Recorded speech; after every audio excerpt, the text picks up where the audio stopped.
Hi hello ನಮಸ್ತೆ ಪ್ರೀತಿಯ ವೀಕ್ಷಕರೇ, ನಾನು ನಿಮ್ಮ ಡೆಡ್ಲಿ ರವಿ ಶ್ರೀವತ್ಸ. ಡೆಡ್ಲಿ ಟುಡಿಯ ಗ್ಯಾಂಗ್ಸ್ ಆಫ್ UK 10ನೇ ಎಪಿಸೋಡ್ಗೆ ನಾನು ನಿಮ್ಮೆಲ್ಲರೂ ತುಂಬು ಹೃದಯದಿಂದ ಸ್ವಾಗತಿಸ್ತಾ ಇದ್ದೇನೆ. ಕಳೆದ ಸಂಚಿಕೆಯಲ್ಲಿ ಹೇಳಿದೆ, ಮುಂಜಾನೆ 5 ಗಂಟೆಗೆ ನಾನು ನನ್ನ ಪ್ರಯಾಣವನ್ನು ಬಾಗಲಕೋಟೆಗೆ ಬೆಳೆಸಲಿಕ್ಕೆ ತುಂಬ ತರಾತುರಿಯಲ್ಲಿ ಹಪಹಪಿಸ್ತಾ ತುಂಬ ಖುಷಿಯಿಂದ ಕೆಳಗೆ ಇಳಿದು ಬಂದೆ. ಎಲ್ಲವೂ ಆಯಿತು. 2 ಜೀವಗಳು ನನ್ನನ್ನು ತುಂಬ ಕಾಡಿದ್ವು. 2 ಜೀವಗಳು ನನ್ನನ್ನು ಆ ಕ್ಷಣದಲ್ಲಿ ಅದೇನೋ ಹೇಳ್ತಾರಲ್ಲ, ತಡ ಹಿಡಿದ್ರು ಅಂತ ಹೇಳಿದ್ನಲ್ಲ. ಆ 2 ಜೀವಗಳು ಯಾವುದು ಅಂತಂದರೆ, ನಾನು ಕಳೆದ 3.5-4 ವರ್ಷಗಳಿಂದ ಸಾಕ್ತಾ ಇರುವಂತಹ ಕಾಕ್ಟೈಲ್ ಪಕ್ಷಿಗಳು ಕಣ್ರಿ. ಒಂದಕ್ಕೆ ನಾನು ಶಾಂತಮ್ಮ ಅಂತಲೇ ಹೆಸರಿಟ್ಟಿದ್ದೇನೆ, ಇನ್ನೊಂದಕ್ಕೆ ನಾನು ರಂಗನಾಥ ಅಂತ ಹೆಸರಿಟ್ಟಿದ್ದೇನೆ. ಅದೆರಡು ನನಗೆ ಜನ್ಮ ಕೊಟ್ಟಂತಹ ತಂದೆ ತಾಯಿಯ ಹೆಸರುಗಳು. ಏನಮ್ಮ ಶಾಂತಮ್ಮ ಅಂತಂದರೆ ಒಬ್ಬಳು ತುಂಬ ಖುಷಿಯಿಂದ ಚಿವ್ ಅಂತಾಳೆ. ಏನಪ್ಪ ರಂಗಣ್ಣ ಅಂತಂದರೆ ಇನ್ನೊಬ್ಬ ಅಷ್ಟೇ ಗಡ್ಸು ಧ್ವನಿಯಲ್ಲಿ ಚೂ ಅಂತ ಹೇಳ್ತಾನೆ. ಇಂಥ 2 ಜೀವಗಳನ್ನು ನಾನು ಒಂದೂವರೆ ತಿಂಗಳು ಬಿಟ್ಟಿರೋಕ್ಕಾಗೋದಿಲ್ಲ. ಹಾಗಂತ ಹೇಳಿ ಆ ಒಂದು ಬಿಸಿಲು ಅಂತ ಏನಿರುತ್ತೆ, ಆ ಒಂದು ಬಾಗಲಕೋಟೆಯ ಬಿಸಿಲಲ್ಲಿ ಅವುಗಳನ್ನು ಕರ್ಕೊಂಡು ಹೋಗಿ ಸಾಕ್ಕೊಳ್ಳೋದಕ್ಕೂ ಆಗಲ್ಲ ಅಂತ ಹೇಳಿ ನನ್ನ ಫಸ್ಟ್ ಫ್ಲೋರ್ನಲ್ಲಿ ಇರ್ತಕ್ಕಂತಹ ಸೋನು ಉಪಾಧ್ಯ ಅವರು, ನಿಮಗೆ ಸೋನು ಉಪಾಧ್ಯ ಯಾರು ಅಂತಲೇ ಚೆಂದ ಗೊತ್ತಿರುತ್ತೆ. ಡೆಡ್ಲಿ ಟುಡೆಯ ಹಳೆಯ ಎಪಿಸೋಡ್ಸ್ನ, ಹಳೆಯ ಸರಣಿಗಳ ನಿರ್ಮಾಪಕಿ. ಆಕೆ ಇಲ್ಲದೆ ಹೋಗಿದ್ದರೆ ಒಂದಷ್ಟು ಎಪಿಸೋಡ್ಗಳು, ಒಂದಷ್ಟು ಸರಣಿಗಳು ನಿಮ್ಮ ಮುಂದೆ ಬರಲಿಕ್ಕೆ ಸಾಧ್ಯನೇ ಇರ್ತಾ ಇರಲಿಲ್ಲ. ಅಂಥ ಸೋನು ಉಪಾಧ್ಯ ಅವರು ಫಸ್ಟ್ ಫ್ಲೋರ್ನಲ್ಲಿ ಏನಿದ್ದಾರೆ, ಅವರ ಮನೆಯಲ್ಲಿ ಆ ಕೇಜನ್ನು ಮತ್ತು ಆ 2 ಪಕ್ಷಿಗಳನ್ನು ಬಿಟ್ಟು ಈಗ ನನ್ನ ಜೊತೆ ನೆನಪಿರಲಿ, ಸೋನು ಉಪಾಧ್ಯ ಅವರು ಕೂಡ ಪ್ರಯಾಣ ಬೆಳೆಸ್ತಾ ಇದ್ದಾರೆ ವೀಕ್ಷಕರೇ. ಈ ಸೋನು ಉಪಾಧ್ಯ ಯಾರು? ನಾನು ಹೇಳಿದೆ, ಆಕೆ ನಿರ್ಮಾಪಕಿ. ಈಗ ಯಾರು? ಈಗಾಗಲೇ ಫ್ರೀಡಮ್ ಆ್ಯಪಲ್ಲಿ ಮತ್ತು ವಿಸ್ತಾರ ಚಾನೆಲ್ಗಳಲ್ಲಿ ಮತ್ತು ಈಗ ಕುಕು FM ಈ ರೀತಿಯ ಒಂದಷ್ಟು ವಿಭಿನ್ನವಾದ ಕ್ಷೇತ್ರಗಳಲ್ಲಿ ತನ್ನನ್ನು ತಾನು ತೊಡಗಿಸ್ಕೊಂಡಿರತಕ್ಕಂತಹ ಬುದ್ಧಿವಂತೆ. ಸಾಲದ್ದಕ್ಕೆ ಶಿ ಈಸ್ ಅನ್ ಅಕೌಂಟೆಂಟ್, ಸಾಲದ್ದಕ್ಕೆ ಕಂಪನಿಗಳನ್ನು ನಡೆಸ್ಕೊಂಡು ಹೋಗೋ ಚಾತುರ್ಯತೆ ಇರುವಂತಹ, ಚಾಕಚಕ್ಯತೆ ಇರತಕ್ಕಂತಹ ಒಂದು ಹೆಣ್ಣುಮಗಳು. ಈ ಹೆಣ್ಣುಮಗಳು ಈಗ ನಮ್ಮ ಸಿನಿಮಾದಲ್ಲಿ ಮುಖ್ಯ ಪಾತ್ರದಲ್ಲಿ ಅಭಿನಯಿಸ್ತಾ ಇದ್ದಾರೆ. ಸಾಲದ್ದಕ್ಕೆ ಇಡೀ ಪ್ರೊಡಕ್ಷನ್ನ ಕಂಟ್ರೋಲ್ಗೆ ತೊಗೊಂಡು ಈ ಲೇವಾದೇವಿ ಏನಿರ್ತವೆ, ರಾತ್ರಿ ಹೊತ್ತು ಸಂಜೆ ಹೊತ್ತು ಈ ದುಡ್ಡು ಕೊಡೋದು ಮಾಡೋದು, ಬರೆಯೋದು, ಬರೆದುಕೊಳ್ಳೋದು, ಈ ಅಕೌಂಟ್ಸ್ನ ಮೇಂಟೈನ್ ಮಾಡೋದು ಏನಿರುತ್ತೆ, ಇದೆಲ್ಲವನ್ನು ನೋಡ್ಕೊಳ್ಳಿಕ್ಕೆ ಇದೇ ಸೋನು ಉಪಾಧ್ಯ ಮೊದಲನೇ ಫ್ಲೋರಲ್ಲಿ ಇರ್ತಕ್ಕಂತಹ ಆ ನಿರ್ಮಾಪಕಿ ಕೂಡ ಈಗ ನನ್ನ ಜೊತೆ ಪ್ರಾಣ ಬೆಳೆಸ್ತಾ ಇದ್ದಾರೆ. ಅವ್ರ ಮನೆಯಲ್ಲಿ ಆ 2 ಪಕ್ಷಿಗಳನ್ನು ಬಿಟ್ಟು ಕೆಳಗಡೆ ಹೋಗಬೇಕಾದ್ರೆ ಚೂ ಅವಕ್ಕೆ ಗೊತ್ತಿರಲ್ವೇನ್ರಿ, ದಿನನಿತ್ಯ ಮನೆಯಲ್ಲಿ ಇರ್ತಕ್ಕಂತಹ ಒಬ್ಬ ವ್ಯಕ್ತಿ ಇದ್ದಕ್ಕಿದ್ದ ಹಾಗೆ ತುಂಬ ಓಡಾಡ್ತಾ ಇದ್ದಾನೆ. ಮನೆಯಲ್ಲಿ ಆ ಕಡೆಯಿಂದ ಈ ಕಡೆ ಓಡಾಡ್ತಾ ಇದ್ದಾನೆ. ಇದನ್ನು ಸಾಮಾನು ಸರಂಜಾಮುಗಳನ್ನು ಎತ್ತಿಟ್ಕೊತಾ ಇದ್ದಾನೆ, ಬಟ್ಟೆಗಳನ್ನು ಪ್ಯಾಕ್ ಮಾಡ್ಕೋತಾ ಇದ್ದಾನೆ. ಈ ಮನೆಯಲ್ಲಿ ಏನೋ ನಡೀತಾ ಇದೆ ಅನ್ನೋದಿದೆಯಲ್ಲ, ಅದು ಪ್ರಾಯಶಃ ಪ್ರಾಣಿ ಪಕ್ಷಿಗಳಿಗೆ ಬಹಳ ಬೇಗ ಗೊತ್ತಾಗ್ಬಿಡುತ್ತೆ. 2ನೇದು ತೊಗೊಂಡೋಗಿ ಕೇಜು ಇನ್ನೊಬ್ಬರು ಮನೆಯಲ್ಲಿ ಇಡ್ತಾ ಇದ್ದಾನೆ. ಏನು ಕೂಗಾಡ್ತು, ರಂಪಾಟ ಮಾಡ್ತು ಅಂತಂದರೆ 4:15 ನಾನು ಕೆಳಗೆ ಬಂದು, ಇದು ನನ್ನ ಯಜಮಾನರು ಹೇಳ್ಕೊಟ್ಟಂತಹ ವಾಡಿಕೆ. ಒಂದಷ್ಟು ಜನರಿಗೆ ಇದು ಉಪಯೋಗ ಆಗ್ಬೋದು, ಮನಸ್ಸಿನಲ್ಲಿ ಇಟ್ಕೊಳ್ಳಿ. ಯಾವಾಗ ನಾವು ದೂರದ ಊರುಗಳಿಗೆ, ಅದರಲ್ಲೂ ಕಾರಲ್ಲಿ ಪ್ರಯಾಣ ಬೆಳೆಸ್ತೀವೋ, ನಮ್ಮ ಯಜಮಾನರು ಏನು ಮಾಡ್ತಿದ್ರು ಅಂತಂದರೆ 4 ಚಕ್ರಗಳಿಗೂ ನೀರನ್ನು ತಂದು, ಒಂದು ತೊಂಬಿಗೆಯಲ್ಲಿ ನೀರನ್ನು ತಂದು 4 ಚಕ್ರಗಳಿಗೂ ಸ್ನಾನದ ರೀತಿಯಲ್ಲಿ ಪ್ರೋಕ್ಷಣೆ ಮಾಡ್ತಾಯಿದ್ರು. ಅಂದರೆ ಅವಕ್ಕೆ ಎಲ್ಲ ಚಕ್ರಗಳಿಗೂ ನೀರುಗಳನ್ನು ಹಾಕ್ಕೊಂಡು ತಾವೇ ಬರೋರು ಕಣ್ರಿ. ಒಂದು ಸುತ್ತ ನೀರು ಹಾಕ್ಕೊಂಡ್ಬಂದು 4 ಚಕ್ರಗಳಿಗೂ ಬಂದು ನಿಂತು ಗಾಡಿಗೆ ನಮಸ್ಕರಿಸಿ ತದನಂತರ ಹೋಗಿ ಒಳಗೆ ಕೂತ್ಕೋತಾ ಇದ್ರು.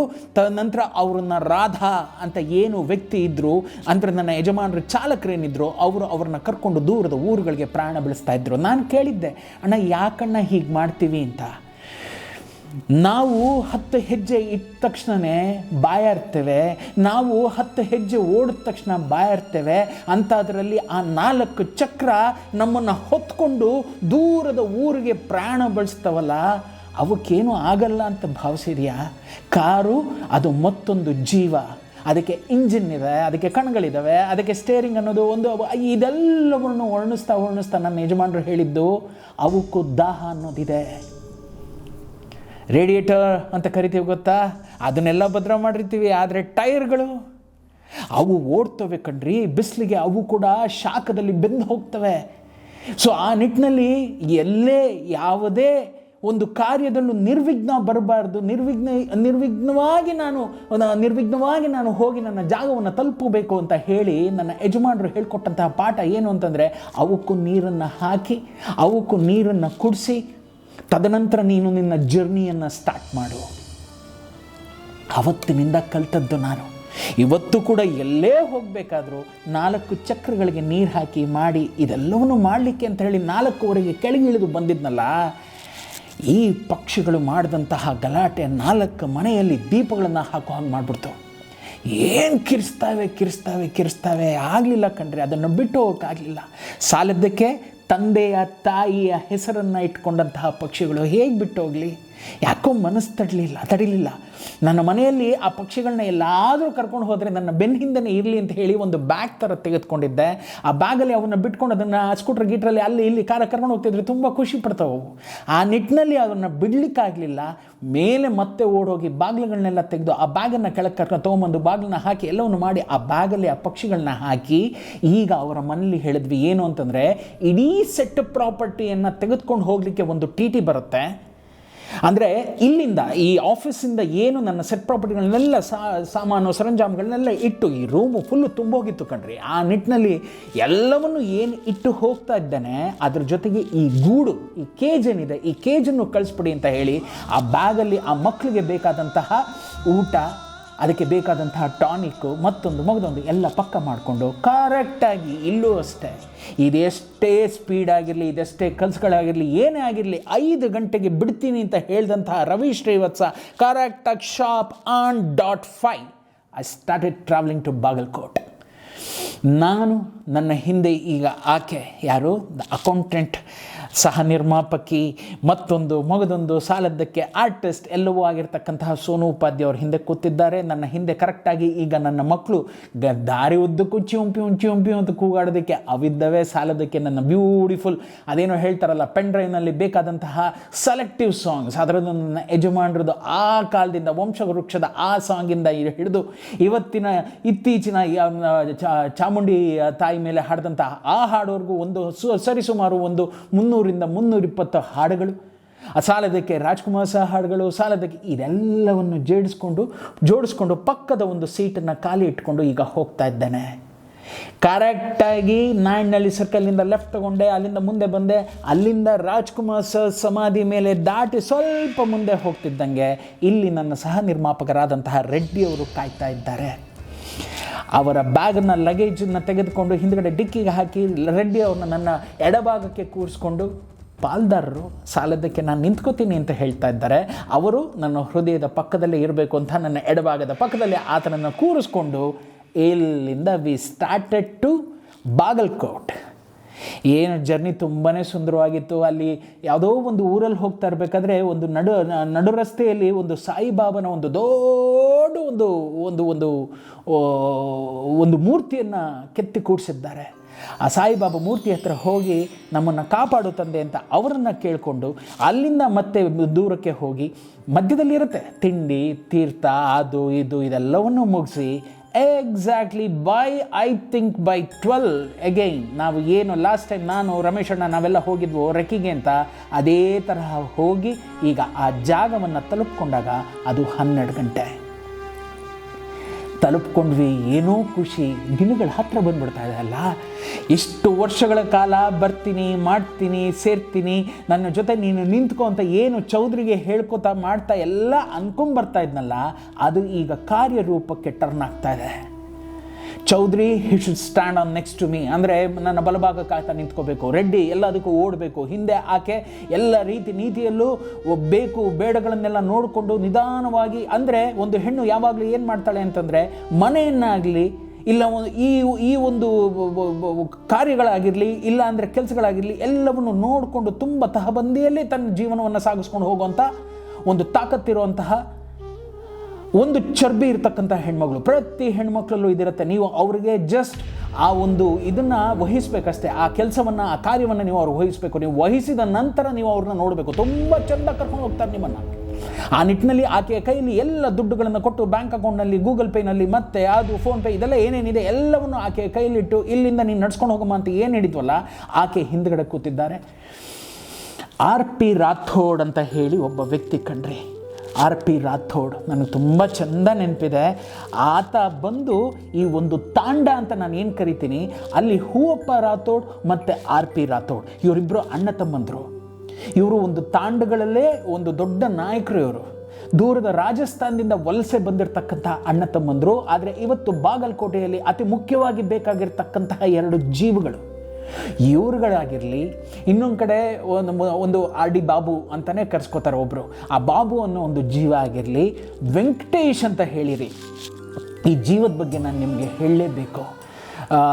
ಈ ಹುಡುಗ ನಾನು ರೆಕ್ಕಿಗೆ ಹೋದಾಗ ಪರಿಚಯ ಆಗಿದ್ದರು. ಈತ ಬಂದು ಆ್ಯಕ್ಚುಲಾಗಿ ಬಸ್ಸನ್ನು ಓಡಿಸ್ತಾರೆ. ದಿನನಿತ್ಯ ಬಾಗಲಕೋಟೆಯಿಂದ ಬೆಂಗಳೂರು, ಬೆಂಗಳೂರಿಂದ ಬಾಗಲಕೋಟೆ ಅಂತ ಹೇಳ್ತಾ ಓಡಾಡ್ತಾನೇ ಇರ್ತಾರೆ. ಆ ರೀತಿಯ ಒಂದು ಜೀವ ಇದು. ಅವರು ಕೂಡ ಬಂದು ನನಗೆ ಜಾಯಿನ್ ಆಗ್ತಾರೆ. ಈ ಜೀವ, ನಾನು ವೆಂಕಟೇಶ್ ಅಂತ ಏನು ಹೇಳ್ತಾ ಇದ್ದೇನೆ, ಈ ವೆಂಕಟೇಶ್ ಬಂದು ದಿನನಿತ್ಯ ಅಂದರೆ ಇನ್ನು 35 ಡೇಸ್ ಅಂತ ನಾನು ಏನು ಸ್ಕೆಡ್ಯೂಲ್ ಪ್ಲ್ಯಾನ್ ಮಾಡಿದ್ದೆ, ಈ ಸ್ಕೆಡ್ಯೂಲ್ ಫುಲ್ಲು ನನ್ನ ಜೊತೆ ಇರಬೇಕಾದಂತಹ ಜೀವ. ಅಂದರೆ ಅವರು ಒಂದು ಇನೋವಾನ ತಂದಿದ್ದರು. ಒಂದು ಇನೋವಾನ ತಂದು ಅವ್ರ ಜೊತೆ ಇನ್ನೊಬ್ಬರು ಸ್ನೇಹಿತರನ್ನ ಪರಿಚಯ ಮಾಡಿಸಿದ್ರು. ಅವ್ರದ್ದು ಕೂಡ ಒಂದು ಇನೋವಾ. ಗಾಡಿಗಳ ಬಗ್ಗೆ ಹೇಳಬೇಕು ಅಂತಂದರೆ ಯಾವ ಒಂದು ಪ್ರೊಡಕ್ಷನ್ ಕಂಪನಿಗೂ ಕಮ್ಮಿ ಇರಲಿಲ್ಲ ಕಣ್ರಿ. ಆ ರೀತಿಯ ಗಾಡಿಗಳು. ಏನು ದಿನ ಬೆಳಗಾದರೆ ಗಾಡಿಗಳನ್ನ ಹೊರಡಿಸೋದೇ ಒಂದು ಮಜಾ ಇತ್ತು ನನಗೆ, ನನ್ನ ರಮೇಶ್ ಅಣ್ಣನಿಗೆ ಮತ್ತು ರೆಡ್ಡಿಗೆ. ನಾವೆಲ್ಲ ಸುಮ್ಮನೆ ಹೋಟ್ಲು ಹೊರಗಡೆ ನಿಂತ್ಕೋತು ಅಂತಂದರೆ ಒಂದೊಂದೇ ಗಾಡಿಗಳು ವೂಮ್ ವೂಮ್ ವೂಮ್ ವೂಮ್ ಅಂತ ಹೋಗೋದಲ್ಲ, ಅದ್ರ ಮಜಾನೇ ಬೇರೆ ಇತ್ತು. ತುಂಬ ಗಾಡಿಗಳಿರ್ತಾ ಇದ್ವು ಕಣ್ರಿ. 2 ಇನೋವಾ, 2 TT, ಆಮೇಲೆ 2 ಏಸ್ ಗಾಡಿ, 1 ಬೆಲೆನೋ, 1 XUV, 1 ಸ್ಕಾರ್ಪಿಯೋ, 2 ಥಾರು, ಆಮೇಲೆ 1 ಸಫಾರಿ ಫಾರ್ ದ ಕ್ಯಾಮ್ರಾ ಅಂತಲೇ ಹೇಳಿದೆ, 1 ಸಫಾರಿ ಅಂತ ಕೊಟ್ಬಿಟ್ಟಿದ್ವಿ. ಆಮೇಲೆ ನಮ್ಮ ಹೆಲಿಕ್ಯಾಮ್ ಅಂತ ಬಂದಂತಹ ಒಂದು ರೋಷನ್ ಅಂತ ಏನಿದ್ರು ಅವ್ರದ್ದು 1 ಕ್ರಟ. ಅಯ್ಯೋ ಅಯ್ಯೋ ಅಯ್ಯೋ ಅಯ್ಯೋ, ಗಾಡಿಗಳು ಸುಮ್ಮನೆ ಹಂಗೆ ಹೋಗ್ತಾ ಇದ್ರೆ ಕಣ್ ತುಂಬ್ಕೊಳ್ಳೋಕ್ಕೆ ಒಂಥರ ಚೆಂದ ಇತ್ತು ಕಣ್ರಿ.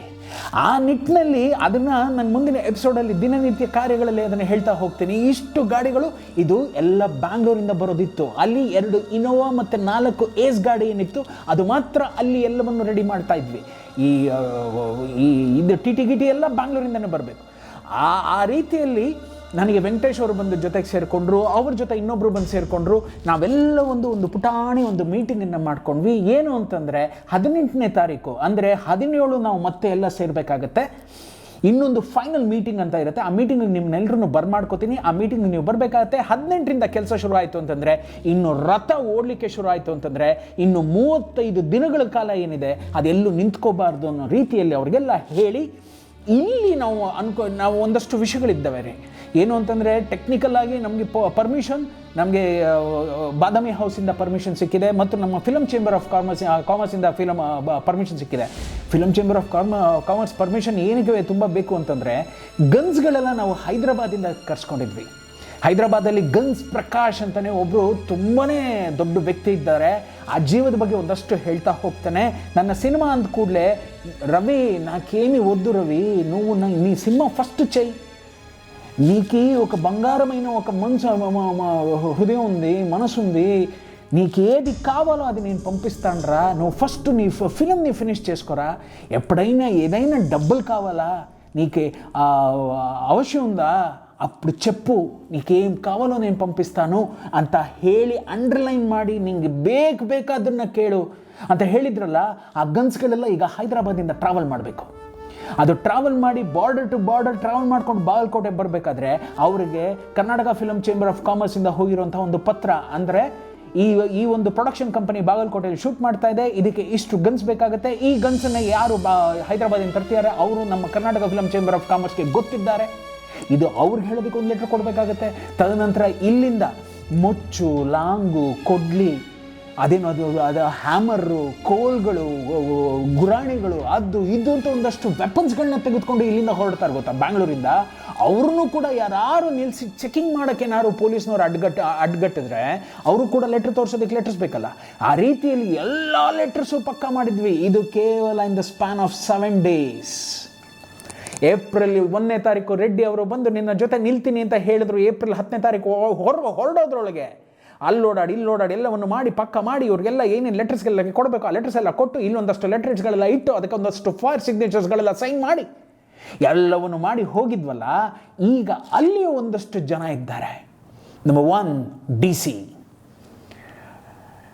ಜಾನಕಿ ಮೇಡಮ್ ಅಂತ ಹೇಳಿ ಏನು DC ಇದ್ದಾರೆ ಅವ್ರನ್ನ ಭೇಟಿ ಮಾಡಬೇಕಾಗಿತ್ತು. ತದನಂತರ ಬರ್ತಾರೆ SP ಸೂಪರಿಂಟೆಂಡೆಂಟ್ ಆಫ್ ಪೊಲೀಸ್, ಅವ್ರನ್ನ ಭೇಟಿ ಮಾಡಬೇಕಾಗಿತ್ತು. ಹಾರ್ಟಿಕಲ್ಚರಲ್ಲಿ ಒಂದಷ್ಟು ಲೊಕೇಶನ್ಸ್ಗಳು ನಮಗೆ ಬೇಕಾಗಿತ್ತು, ಅವ್ರನ್ನ ಭೇಟಿ ಮಾಡಬೇಕಾಗಿತ್ತು. ತದನಂತರ ADC ಅಂತ ಕರೀತಾರೆ, ಅಸಿಸ್ಟೆಂಟ್ ಡಿಸ್ಟ್ರಿಕ್ಟ್ ಕಲೆಕ್ಟರ್ ಅಂತ ಏನು ಹೇಳ್ತಾರೆ, ಅವ್ರನ್ನ ಭೇಟಿ ಮಾಡಬೇಕಾಗಿತ್ತು. ಪೊಲೀಸ್ ಸ್ಟೇಷನ್ಸ್ಗಳಿಗೆ ನಾವು ಪರ್ಮಿಷನ್ಸ್ಗಳು ಹಾಕಬೇಕಾಗಿತ್ತು. ಯಾಕೆಂತಂದರೆ ಇದು 30-35 ದಿವಸಕ್ಕೆ ಅಟ್ ಎ ಟೈಮ್ ಪರ್ಮಿಷನ್ ಹಾಕ್ಬಿಡ್ಬೇಕು. ನಾವು ಹಾಕ್ಬಿಡೋಣ ಅಂತಲೇ ಡಿಸೈಡ್ ಮಾಡಿದ್ವಿ. ಅಯ್ಯೋ ನಾಳೆ ಹೋಗೋಣ, ನಾಡಿದ್ದು ಹೋಗೋಣ.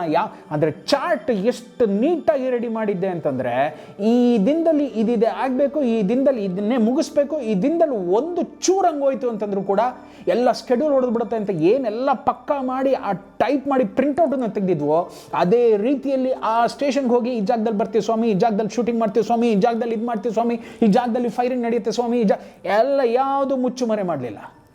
ಯಾಕೆ ಬೇಕು, ನಾಳೆ ಬೆಳಗ್ಗೆ ಏನೋ ಒಂದು ಹೆಚ್ಚು ಕಮ್ಮಿ ಆಯಿತು, ಶೂಟಿಂಗ್ ನಿಲ್ಲಿಸ್ಬಿಡ್ತಾರೆ. ಆಮೇಲೆ ಇಷ್ಟೇ ಬಡ್ಜೆಟ್ಟು, ಅದ್ರ ನಂತರ ನಮ್ಮ ಕೈಲಿ ಹೋಗೋಕ್ಕಾಗೋದಿಲ್ಲ. ಬುದ್ಧಿವಂತನದಿಂದ ಎಲ್ಲವನ್ನು ಮುಗಿಸ್ಕೊಂಡು ವಾಪಸ್ ಹೊರಗೆ ಬರಬೇಕು. ಒಂದು ಚೂರು ಏರುಪೇರು ಆಗೋದ್ರೂ ಕೂಡ ಹೊಡೆತಗಳು ಬಿದ್ದುಬಿಡ್ತವೆ. ಇಷ್ಟೆಲ್ಲ ಪ್ರಿಪೇರ್ ಮಾಡಿದ್ನಲ್ಲ, ಇಲ್ಲೂ ಒಂದು ಸಣ್ಣ ಹೊಡೆತ ಬಿದ್ದು ನಾವು ವಾಪಸ್ ಬರಬೇಕಾಗತ್ತೆ. ಅದನ್ನು ಮುಂದಿನ ದಿನ ಹೇಳ್ತೀನಿ. ಎಲ್ಲವನ್ನೂ ಆಗಿ ಈಗ ಸ್ಟೇಷನ್ಗಳು ಅಂತ ಏನೇನೇನೇನೇನೇನು ಪರ್ಮಿಷನ್ಸ್ ಇದೆ, ಅದನ್ನು ಫಸ್ಟು ನಾನು ಮತ್ತು ರೆಡ್ಡಿ ಎಲ್ಲ ಕಡೆ ಓಡಾಡಲಿಕ್ಕೆ ಶುರು ಮಾಡ್ತು ಅಂತಂದರೆ, ಸ್ಟೇಷನಲ್ಲಿ ಹೇಳ್ತಾ ಇರೋ ಪ್ರತಿಯೊಂದು ಮಾತೇನು ಅಂತಂದರೆ, ನೀವು DC ಅವ್ರ ಹತ್ರ ಮಾತಾಡಿದ್ದೀರಾ, ನೀವು SP ಸಾಹೇಬ್ರ ಹತ್ರ ಮಾತಾಡಿದ್ದೀರಾ, ನೀವು ಇವ್ರ ಹತ್ರ ಮಾತಾಡಿದ್ದೀರಾ, ಅಂದರೆ ಮುಖ್ಯಾಧಿಕಾರಿಗಳು ಏನಿದೆ ಅವ್ರ ಹತ್ರ ಮಾತಾಡಿದ್ದೀರಾ ಅಂತಂದರೆ, ಇಲ್ಲ ನಾವು ಮಾತಾಡಿಲ್ಲ. ಇನ್ನು ಫಸ್ಟು ನಾವೇನು ಅಂದ್ಕೊಂಡ್ವಿ, ಬುಡದಲ್ಲಿ ಏನಿದ್ದಾರೆ ಇವರನ್ನೆಲ್ಲ ಪಕ್ಕ ಮಾಡ್ಕೊಂಡು ಮೇಲ್ಗಡೆ ಹೋಗಿ ಕುಂಭಸ್ಥಳದಲ್ಲಿ ಕೂತಿರ್ತಕ್ಕಂಥ DC ಭೇಟಿ ಮಾಡೋಣ ಅಂತಂದರೆ, ಇಲ್ಲ ಫಸ್ಟ್ ನೀವು ಅಲ್ಲಿ ಬೆಲ್ ಮಾಡಬೇಕು, ತದನಂತರ ಬಂದು ನಮ್ಮ ಹತ್ರ ಮಾತಾಡಬೇಕು ಅನ್ನೋ ರೀತಿಯಲ್ಲಿ ಹೇಳ್ಬಿಟ್ರು.